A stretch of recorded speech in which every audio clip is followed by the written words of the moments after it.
What's up, Royals? I'm yours truly, King Chris. Welcome back to the conversation. This conversation takes us to Texas. 7 officers were fired after a black man dies in Texas jail. His family says he was having a mental health crisis. On March the 14th, 2021, Melvin David Scott, age 26, died in police custody after he was restrained and pepper sprayed by county jail detention officers. He was arrested earlier that day for possession of marijuana. The police officers was responding to a domestic disturbance call at a mall outlet where they say they observed Mr. Scott acting in a erratic behavior. So when they went over to question him, they found marijuana on him and they took him into custody. At the time of taking him into custody, because of his behavior, he was taken to the hospital and then later released in the custody of the police department. Once he arrived at the detention center, his behavior began to become very strange and erratic again. At that time, the police officers restrained him. They restrained him by putting him in a restraining bed, put a spit mask on him, and pepper sprayed him. He later went unconscious and was rushed to the hospital where he was pronounced dead. An independent autopsy was done on Mr. Scott. They found the cause of death was asphyxiation.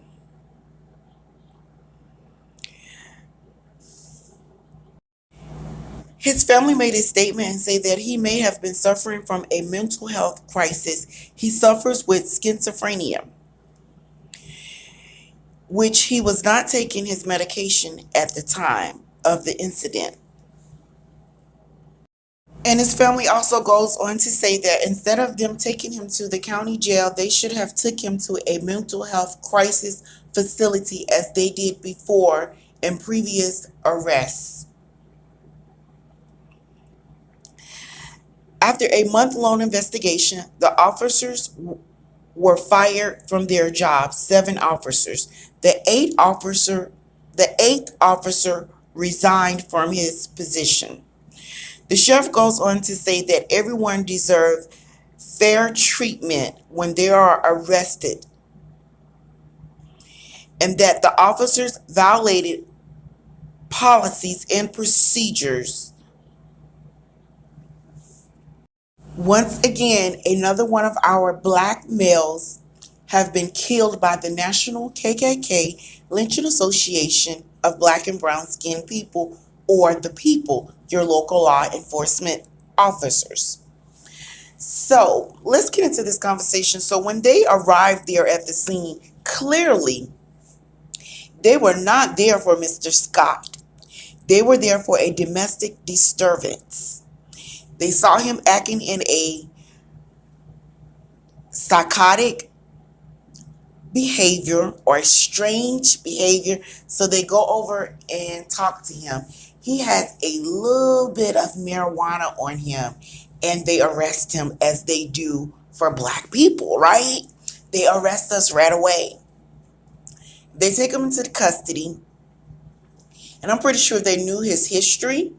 They looked up his history and saw that he has been arrested and taken into custody for mental illness before. So they should have called a mental health officer out there to deal with him. He should have never been taken to this jail setting and he would have never lost his life. But once again, because law enforcement says so, they restrained him, put a spit mask over this man's head, pepper sprayed him, and he dies. Charges needs to be filed on all 8 of these officers. They need to be charged with the death of this man. not just lose their jobs.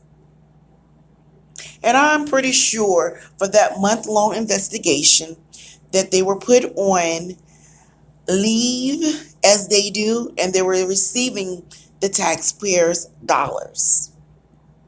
They have striked again. I can't breathe. Pepper sprayed. And the only thing that they get as of now is fired. They need to be arrested and they need to be charged as such. We have not heard much of this story from the mainstream media. I'm the first to cover it. Once again, this is a small YouTube channel, but every police brutality story I will share with you guys. I'm here for justice for my black and brown skinned people when we have injustice against us. Royals, my black and brown skinned people, stay up, never down. I love you guys so much, and everyone else. Until we meet again, may God bless.